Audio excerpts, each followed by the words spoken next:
مسلمان کا صفائی کے حوالے سے کیا انداز ہونا چاہیے، یہ آج کا ہمارا موضوع ہے۔ آپ حیران ہوں گے کہ قرآن مجید میں اور احادیث نبویہ صلی اللہ تعالیٰ علیہ وآلہ وسلم میں صفائی کے لحاظ سے اس پر بڑی تاکید آئی ہے، اور قرآن مجید کی آیات میں، حضور کی احادیث میں اس پہ بڑا زور دیا گیا، جس کو ہم سمجھتے ہیں آج کے اس کی کوئی اتنی اہمیت نہیں ہے، لیکن جب ہم قرآن کا مطالعہ کرتے ہیں تو ہمیں اس پر بڑا زور دیا گیا۔ سورہ توبہ کے اندر موجود ہے، نہ صرف اس کی اہمیت، نہ صرف اس کی ضرورت، بلکہ مومن کے لیے کتنا ضروری ہے۔ آپ یہ آیت سماعت کیجئے، فرمایا لَمَسْجِدٌ أُسِّسَ عَلَى التَّقْوَىٰ مِنْ أَوَّلِ يَوْمٍ أَحَقُّ أَن تَقُومَ فِيهِ رِجَالٌ يُحِبُّونَ أَن يَتَطَهَّرُوا وَاللَّهُ يُحِبُّ الْمُطَّهِّرِينَ۔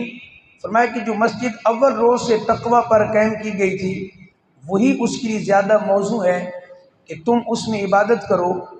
اس میں ایسے لوگ ہوتے ہیں کہ جو پاک صاف رہنا پسند کرتے ہیں، اور اللہ طہارت اختیار کرنے والوں کو پسند کرتا ہے، محبوب رکھتا ہے طہارت والوں کو۔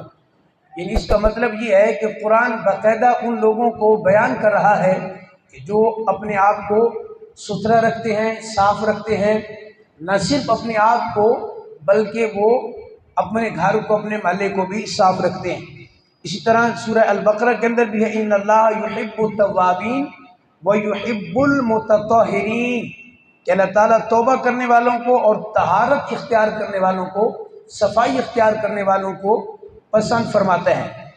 اب یہ دو آیتیں میں نے آپ کے سامنے اس لیے عرض کی ہیں، اس کے علاوہ اور بہت ساری آیات کے اندر بھی موجود ہیں۔ حدیث میں دیکھیں الطہور شطر الایمان، یعنی آدھا ایمان صفائی کو، طہارت کو آدھا ایمان قرار دیا۔ اس سے بڑی بات اور کیا ہو سکتی ہے؟ ہمارا دین، دین اسلام، ہماری شریعت، یہ آدھا دین جو ہے وہ آدھا ایمان قرار دے رہی ہے صفائی کو۔ اس سے بڑی اور کیا بات ہو سکتی ہے؟ اب افسوس کا مقام یہ ہے کہ ہمارے ہاں یہ صفائی کا سلسلہ ختم ہوتا جا رہا ہے، اور باہر ملکوں میں آپ دیکھیں تو ان کے حالات اور ہیں۔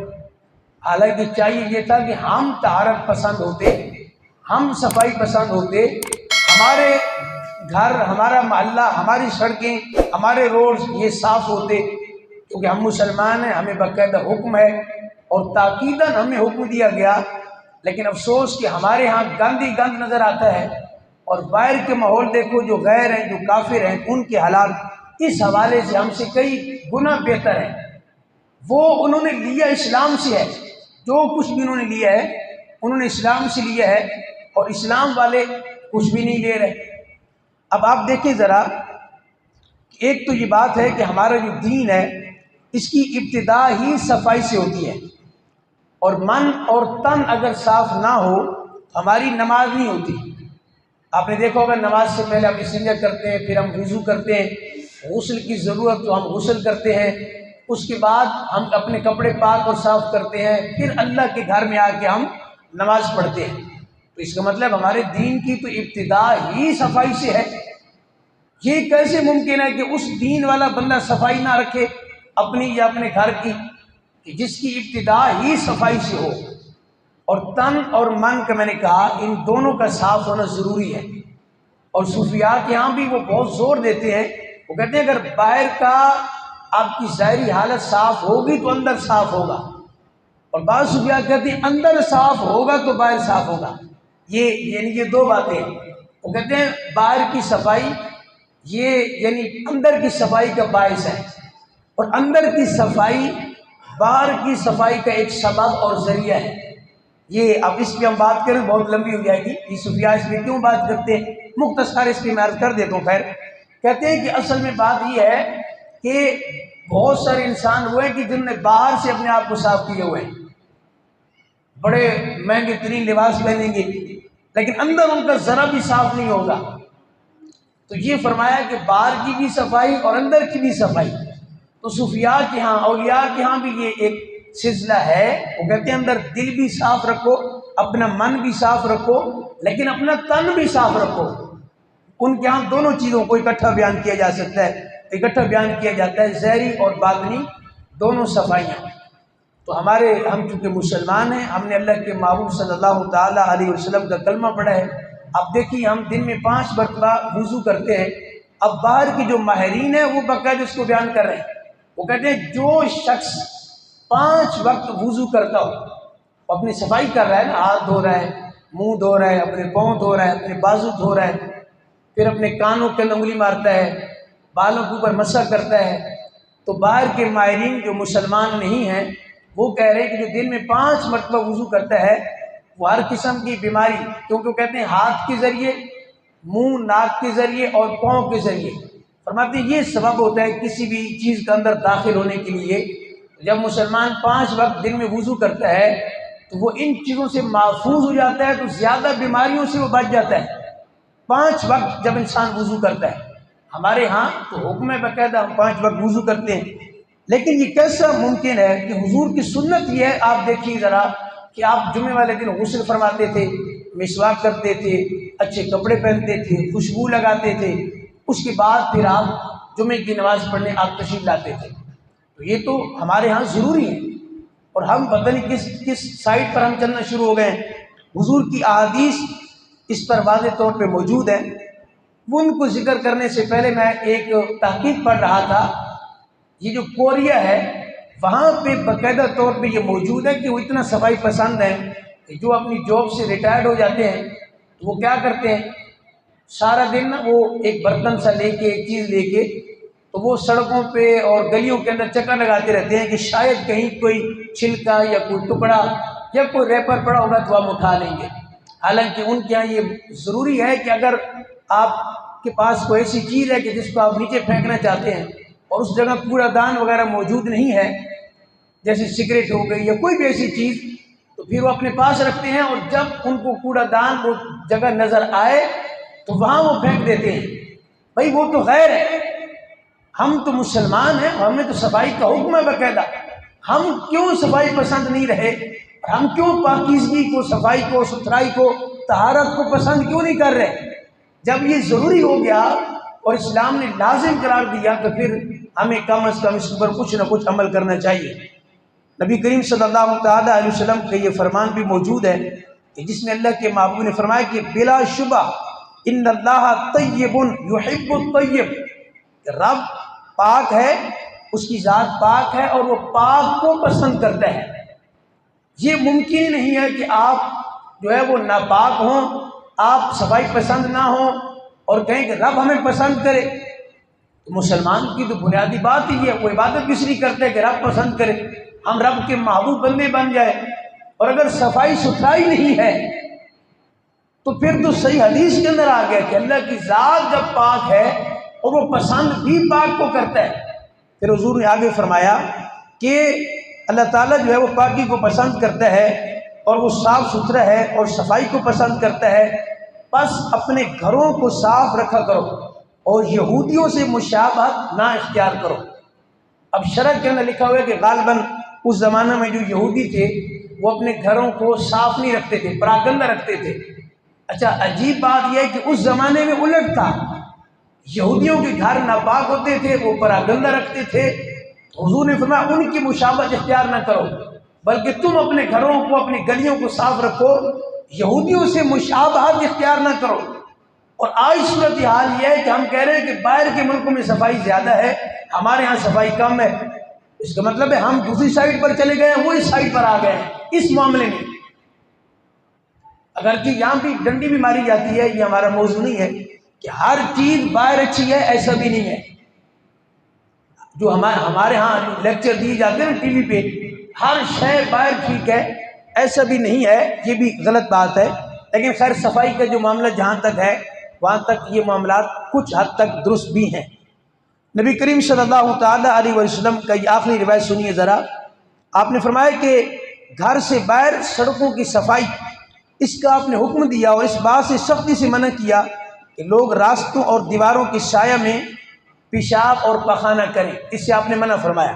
اب آپ دیکھیے ذرا، آپ جب رات کو جب آپ گزار کے صبح جب اٹھتے ہیں آپ تو صفائی سے پہلے آپ ذرا گلیوں کا چکر لگائیں نا، آپ کو پتہ چلے کہ یہاں کیا معاملات ہوتے ہیں، یعنی واش روم ہوتے ہوئے یہاں کتنے معاملات اس حد تک گر گئے ہیں، ہم اتنی گراوٹ کا شکار ہیں کہ ہم کہتے ہیں چلو کوئی بھی نہیں دیکھ رہا تو جو مرضی کرتے پھرو۔ بھئی کوئی بھی نہیں دیکھ رہا تو اللہ تو دیکھ رہا ہے، رب تو دیکھ رہا ہے، یہ ممکن ہی نہیں ہے۔ آپ گھر کی صفائی کرتے ہیں، سارا کوڑا گلی کے اندر پھینک دیں گے، تو پھر بھائی گھر کی صفائی کا کیا فائدہ؟ آپ کا انداز مسلمان کا یہ ہونا چاہیے کہ اپنا گھر صاف رکھو اور پھر دوسرے کے دروازے کے سامنے پھینک دو یا گلی کے اندر پھینک دو۔ تو بہرحال مسلمان جو ہے وہ قطعاً ایسا کام نہ کریں۔ میں نے پچھلے ماہ مبارک میں عرض کیا تھا کہ ہمارا جو کردار ہے، ہمارا جو انداز مسلمانی ہے نا، وہ کئی لوگوں کے اسلام قبول کرنے میں رکاوٹ ہے۔ یہ بہت بڑا جملہ ہے۔ اگر میرا کردار معاذ اللہ کسی غیر مسلم کے اسلام میں داخل ہونے کے لیے رکاوٹ بن رہا ہے تو پھر مجھ سے بڑا تو کوئی ظالم اور نادان ہو ہی نہیں سکتا۔ کہ میرا کردار ایسا ہونا چاہیے تھا کہ میں سبب بنتا لوگ اسلام کے دائرے میں داخل ہوتے، پہلے ایسا ہی ہوتا تھا۔ ایک بات سنا دوں مختصر سے، امام محمد ہمارے جو فقہ حنفی کے بہت بڑے امام ہیں، امام اعظم ابو حنیفہ رحمہ اللہ کے شاگرد امام ابو یوسف اور امام محمد بہت بڑے شاگرد تھے۔ اور آپ کو پتہ ہے کہ ہماری فقہ حنفی میں کئی قول ایسے ہیں کہ جہاں فتویٰ امام محمد کے قول پہ دیا جاتا ہے، اتنے بڑے امام۔ تو دیکھیے کیسی کیسی شخصیات گزری ہیں۔ چونکہ بات میں یہ کر رہا تھا کہ آپ کا کردار ایسا ہو، آپ کا انداز ایسا ہو، آپ کا رویہ ایسا ہو، آپ کا اخلاق ایسا ہو، آپ کی شخصیت ایسی ہو کہ آپ لوگوں کے اسلام کے قریب آنے کا سبب بنے۔ یہ نہیں کہ آپ کی وجہ سے لوگ اسلام سے دور ہو جائیں۔ یہ بھی ایک علیحدہ موضوع ہے، اگلے سال ہم رکھیں گے انشاءاللہ، زندگی رہی بشرط زندگی تو یہ ہمارا موضوع ہوگا کہ ہم کہاں کہاں ایسا ہم سبب بن رہے ہیں جس سے لوگ دین سے دور ہو رہے ہیں، اور کہاں ہمیں ایسا ہونا چاہیے کہ لوگ دین کے قریب آئیں۔ اس کی ایک مثال میں اور بھی دے دیتا ہوں۔ مسجد کے اندر انتظامیہ بشمول انتظامیہ اور عام لوگ، آپ کا انداز، آپ کا رویہ نمازیوں کے ساتھ ایسا ہونا چاہیے۔ اگر آپ امام ہیں تو آپ کا رویہ امام مقتدیوں کے ساتھ ایسا ہونا چاہیے۔ اگر آپ انتظامیہ میں ہیں تو آپ کا رویہ مقتدیوں کے ساتھ ایسا ہونا چاہیے۔ اگر آپ عام نمازی ہیں تو آپ کا دوسرے نمازی کے ساتھ رویہ ایسا ہونا چاہیے کہ لوگ آپ کی مسجد میں آئیں، آپ کی مساجد میں نمازیوں کی تعداد بڑھے، لوگ نماز کے قریب آئیں، دین کے قریب آئیں، ان کو پتہ چلے یہ جو میرا بھائی 5 وقت کا نمازی ہے وہ سمجھے کہ ہاں نماز پڑھنے سے واقعتاً تبدیلی آتی ہے، میں بھی نماز کے قریب آؤں۔ اور یہاں کیا ہو رہا ہے؟ خدا نہ خواستہ ایسا نہ ہو جائے کہ وہ سمجھے یہ 5 وقت کا نمازی ہے، تو 5 وقت کے نمازی کا جب کردار ہی نہیں بدل رہا، اس کا انداز گفتگو نہیں بدل رہا، اس کی کوئی یعنی جو باڈی لینگویج ہے اس کا کچھ بدل ہی نہیں رہا، کچھ چینج ہی نہیں ہو رہا، تو وہ کہے گا یار میں تو پھر بے نمازی اچھا ہوں۔ اگر نمازی کا یہ انداز ہوتا ہے 5 وقت کے نمازی کا اور درس سننے والے کا، تو پھر میں بے نمازی اچھا ہوں۔ یہ ہم موضوع رکھیں گے انشاءاللہ۔ خدا کے لیے اپنا کردار اس طرح رکھیے کہ جو بھی آپ سے ملے، جو بھی آپ سے ملاقات کرے، وہ چاہے مسلمان ہو، چاہے غیر مسلمان ہو، غیر مسلم ہو، چاہے آپ کا رشتہ دار ہو، چاہے جاننے والا ہی نہ ہو، وہ آپ سے ملے تو پتہ چلے کہ ہاں یار یہ حضور کا غلام ہے۔